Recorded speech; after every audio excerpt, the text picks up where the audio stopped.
কাদা কুকুর এসে কোনো কথা বললো না, শুধু বললো যে তোর বেটা কোথা। যে আব্বা বললো আমি জানি না, আর অমনি পকেট থেকে গুলিটা বাই করে পটাম করে আব্বাকে গুলি করে দিল। যখন গুলিটা মেরে দিয়েছে ডান্ডাকে, তখন ডান্ডা পড়ে গিয়েছে বুকে হাত দিয়ে, আর বুক দিয়ে রক্ত বেরোতে লাগলো। এমএলএ বিকাশ দত্ত, মৃত্যুর স্বাদ যে কত ভয়ানক হয় তা তোকে আমি হারে হারে টের পাইয়ে দেবো। তুই শুয়োরের বাচ্চা আমার বাবাকে গুলি করে অনেক বড় একটা অন্যায় করলি তুই। ওগো তুমি আমার কাছে একটা কথা শোনো। দেখো এমএলএ সাহেবের সাথে দিনের দিন আমাদের শত্রুতা বেড়েই চলেছে, আর এইভাবে যদি শত্রুতা থাকে তাহলে তো একদিন আমাদেরকে বাড়িতে এসে সবাইকে গুলি করে মেরে দেবে গো। আজকে থেকে শুরু হবে এমএলএ বিকাশ দত্তর সাথে আমার এক কঠিন যুদ্ধ। হয় সেই যুদ্ধই আমি মরবো, না হলে এমএলএ বিকাশ দত্তকে মারবো।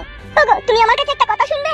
আমি আর কোনো কথা শুনতে চাই না, আমি এখন শুধু দেখতে চাই এমএলএ বিকাশ দত্তর লাশ।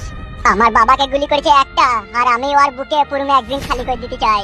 দেখো তাতে অশান্তি ঝগড়া বাড়তেই থাকবে। আমি বলি কি বাড়িঘর ছেড়ে দিয়ে অন্য গ্রাম পালিয়ে চলো। না, কোনোদিনও নয় সেটা। বাঁচতে যদি হয় এই গ্রামেই বাঁচবো, আর যদি মরতে হয় তাহলে এমএলএ বিকাশ দত্তকে নিয়েই মরবো।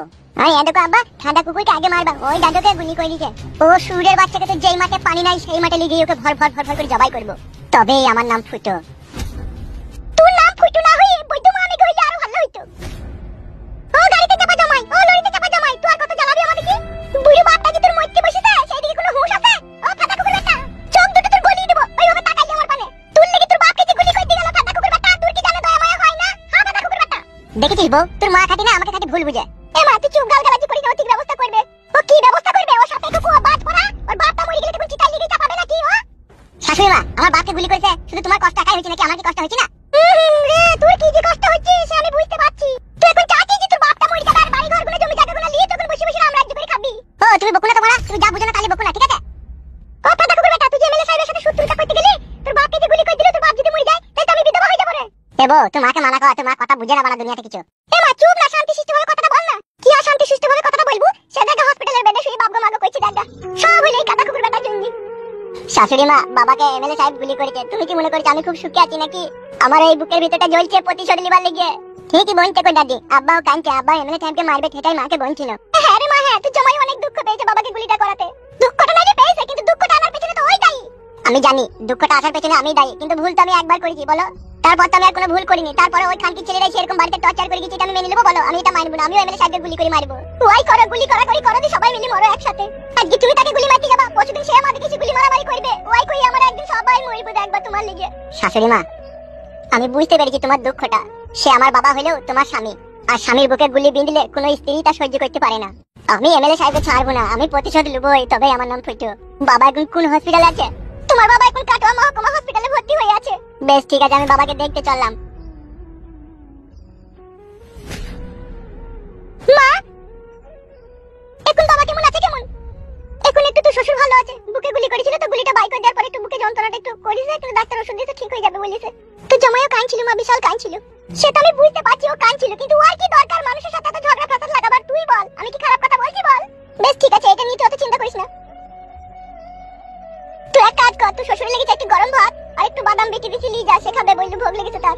বেশ ঠিক আছে, ঠিক আছে চো।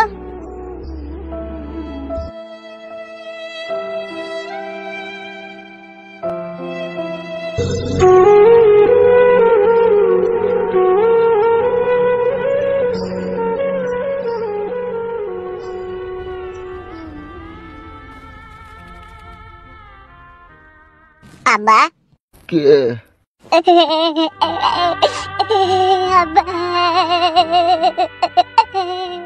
আর কি হবে? যা হবে তো হয়েই গেছে। আব্বা গো, যা কিছু আজকে ঘটেছে সব আমার জন্য আব্বা। তোকে আমি বারবার একটা কথা বলি, লোকে ঝুট ঝামেলায় থাকিস না থাকিস না, তুই আমার কোনো কথা শুনিস? আমি বুঝতে পারিনি কো আব্বা, এরকম করে ও চুদির ভাইরা তোমাকে গুলি করে দিয়ে চলে যাবে। এখন তো বুঝতে পেরেছিস? বুঝতে পেরেছি আব্বা, কিন্তু আমি ও সুরের বাচ্চা এমএলএ বিকাশ দত্তকে আমি ছাড়বো না। আর কলজির ঝালকে বাই করে আমি দুই পায়ে করে চটকাবো, তোমাকে বলে রাখলাম আমি। তুমি আমার আব্বা, তোমাকে গুলি করেছে, আমার বিশাল কষ্ট হচ্ছে। চুপ চুপ, কাঁদিস না, চুপ। আমি অন্যায় করেছি, দোষ করেছি, খানকির ছেলেরা তোদের হিম্মত থাকে তো আমাকে গুলি করবে? সুরের বাচ্চারা চুপ চুপ, বকিস না, তুই একটু সাবধানে থাকবি। সাবধানে তো থাকবো আব্বা, আর তোমাকেও বলে রাখছি আব্বা, আমি এমএলএ বিকাশ দত্তকে ইচিং বিচিং মার দেবো, দেখে নেবা। সব যা হবার হয়ে গেছে, আর ঝুট ঝামেলা বাড়াইতে হবে না, সব তুই সাবধানে থাকবি। আমি সাবধানে থাকবো না আব্বা, আমি এমএলএ বিকাশ দত্ত কলজিকে বাই করে মিক্সচার মেশিনে ভরে জুস বানিয়ে খাবো, তবে আমার জানে শান্তি হবে। চুপ চুপ, কাঁদিস না, চুপ। তুমি কিছু খেয়েছো আব্বা?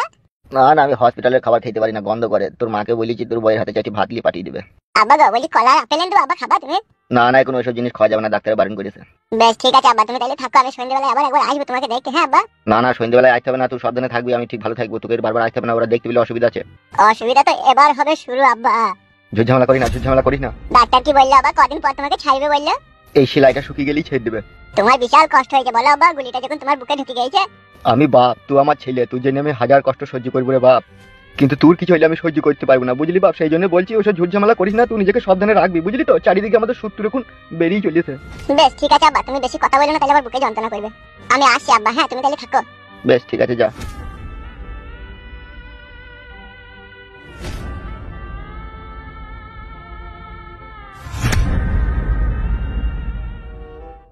আমার ভাতাটা একটা পাগল, এত তাড়াহুড়ো করে আসতে বললো, কি করবে কিছুই বললো না।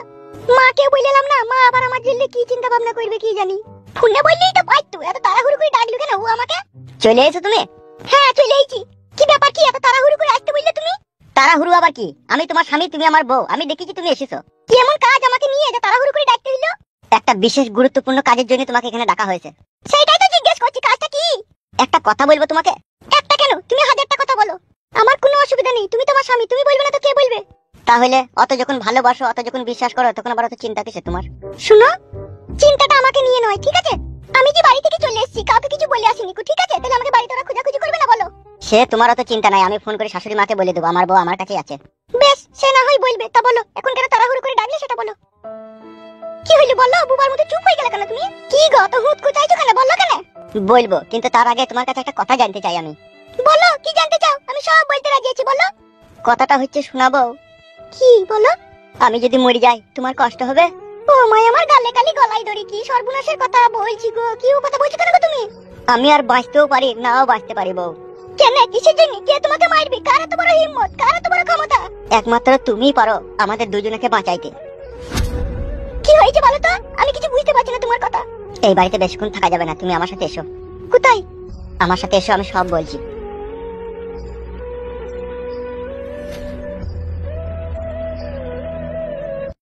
বারবার কখন আমাকে এখানে বসিয়ে রেখে দিয়েছে, কোনো আশা কোনো নাম নাই গো। ইয়ার মুকুড়া ও মুড়ি লাগিয়ে বাড়া, মনে হচ্ছে বাড়ি পালাই। বাল আমার ভাল লাগে না। কই রে ফালতু, কোথাও উঠে বসে আছিস বে? নিচেতে মশা লাগছিল বলে উপরে উঠে বসেছিলাম। ও, ফুটু আসেনি এখনো? না না, কো এখনো আসেনি তো। ও কি? না বলবো না। বল না, কি বল। তুমি এটা কে? এইটা? হ্যাঁ, ওটা আমার বেসন ফাটার যন্ত্র। বেসন ফাটা মানে কি?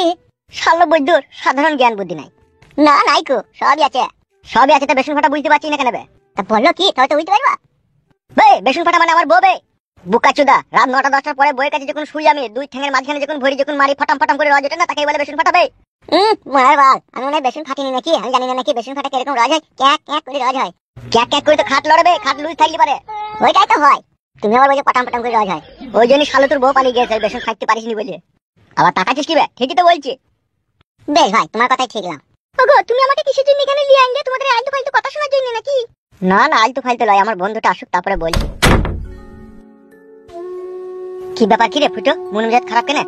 আমার বাবাকে এমএলএ বিকাশ দত্ত লোক সাদা কুকুর গুলি করেছে। এ তুই কি বলছিস কি ফুটো? ঠিকই বলছি ভাই, বাবা হসপিটালে ভর্তি হয়ে আছে, বুকে গুলি করেছে। দিয়ে তোর বাবা এখন কেমন আছে? বাবা এখন হসপিটালের বেডে শুয়ে আছে। শালা খান কি ছেলে শুয়ে আছে, এমএলএ বিশাল জালিম লোক, কোনো জানে ময়া দেয় না ও শালোর। এটা সহ্য করা যায় বল? সহ্য তো করা যায় না রে, মনে হচ্ছে এক্ষুনি গিয়ে খানকে ছেলেকে বেলেটে করে কেটে চিড়ি চিড়ি দিয়ে লবণ ভরে আসি। লবণ ভরা মৃত্যু তো ওর সাজা কম হবে, আমি ভেবে নিয়েছি। ওর কলজি ফ্যাপসা তিল্লি গুড়দা মগজকে বাই করবো। যেভাবে খাসির মাংস রান্না করতে গেলে মশলাটাকে অনেকক্ষণ ধরে কষায় না, সেইভাবে কষাবো মশলাটাকে। তারপর ওর কলজি তিল্লি ফ্যাপসা গুড়দা মগজ করে কড়াইয়ে দিই না, 1 ঘন্টা থেকে কষবো। কষার পরে না মদ ঢালবো, জল ঢালবো না। তারপর সেই রান্না করা কলজি তিল্লি ফ্যাপসা গুড়দা মগজকে না পাড়ার কুকুরকে শাল পাতায় করে খাওয়াবো। ও যে হারামি লোক, ওকে অমন ধারা মারাই দরকার, বুঝলা ফুটু ভাই? এটা তোর বউ নাকি, লিয়েছি নাকি তোর বউকে? হ্যাঁ। বৌদি কেমন আছে, ভালো আছে তো বৌদি? হ্যাঁ ওই আছি। বল এবার কি বলবি বল। হ্যাঁ বলতে তো হবেই, না বলে আর কি উপায় আছে। বৌদি বলো। তোমাকে এখানে ডেকে নিয়ে আসার একটা বিশেষ কারণ আছে। কথাতে বলে একটা নারীর ভালোবাসায় পুরুষ মানুষের জীবনের কাহিনী নতুন করে শুরু হয়। তাই সেই জন্য তোমার স্বামী আমি এখানে তোমাকে ডেকেছি। কেন, কিসের জন্য? এই দুজনকে দেখছো? হ্যাঁ দেখছি। এবার আমাকে দেখো। কি দেখবো? দেখতে পেয়েছি তো তোমাদেরকে। তুমি যেটা দেখছো বৌদি সেটা সম্পূর্ণ ভুল। কি ভুল? কিসের ভুল? তোমার চোখের সামনে আমরা তিনজনের জীবন্ত মনে হলেও আসলে আমরা মৃত। কি বলছো? কিছুই বুঝতে পারছি না আমি, একটু বুঝিয়ে বলবে? তুমি নিশ্চয়ই শুনেছো কিছুদিন আগে আমাদের গ্রামে যে রেপ করে যে মেয়েটা মরে গেল, এমএলএ সাহেবের মেয়ে। হ্যাঁ শুনেছি, সেটা আমার স্বামী করেছে, ও বাড়িতে বলেছে। তাহলে শুরুটা যখন জানতেই পেরেছো তখন শেষটাও জানো। বলো। আমাদের এই তিনজনকে মার্ডার করার লেগে এমএলএ বিকাশ দত্ত সাহেব ফান পেতে বসে আছে। আর এমএলএ বিকাশ দত্ত সাহেবের সাথ দিচ্ছে থানার পুলিশ। আর আমরা তিনজন যদি মরে যাই, আমাদের বাবা মারা হয়তো চিতায় পুরানো ছাড়া আর কিচ্ছু করতে পারবে না। এমএলএ বিকাশ দত্ত সাহেবের বিরুদ্ধে লড়াই করে আমাদের খুনের প্রতিশোধ নিতে পারবে না। তাই তোমার স্বামী আর আমি মনে মনে চিন্তা ভাবনা করেছি প্রতিশোধ নেবার একমাত্র হাতিয়ার হচ্ছে তুমি। আমি? সেটা কি করে? একটা নারী যা করতে পারে একটা পুরুষ মানুষ তা কখনোই কোনোদিনও করতে পারে না। কি করতে হবে আমাকে? আমাদের এই তিনজনের জীবনকে বাঁচাতে হবে তোমাকে। আমি কি করে বাঁচাবো? এমএলএ সাহেব যদি তোমাদেরকে মার্ডার করে ফেলে? ওইখানেই গুড়ে আর মধুতে পাইল করে ভরা আছে। কি বলতে চাইছো একটু গুছিয়ে ভালো করে বলো না। তাহলে শোনো, এমএলএ বিকাশ দত্ত সাহেবের ডান হাত আর বাঁ হাত হচ্ছে সাদা কুকুর আর হামসাপার। আর এই হামসাপারকে তোমাকে হাত করতে হবে। হামসাপারকে তোমার জৈবনের লোভ লালসাতে ফেলে তোমার জৈবনের অতই সাগরে ডুবিয়ে তাকে পাগল করে দিতে হবে, যাতে সে তোমার জৈবনের এক গ্লাস রস খাওয়ার জন্য পাগল হয়ে থাকে। আর সে পাগল হয়ে গেলেই আমরা তিনজন বেঁচে যাব। হামসাপার পাগল হইলে তোমরা তিনজন কি করে বাঁচবে সেটা তুমি বুঝতে পারছি না।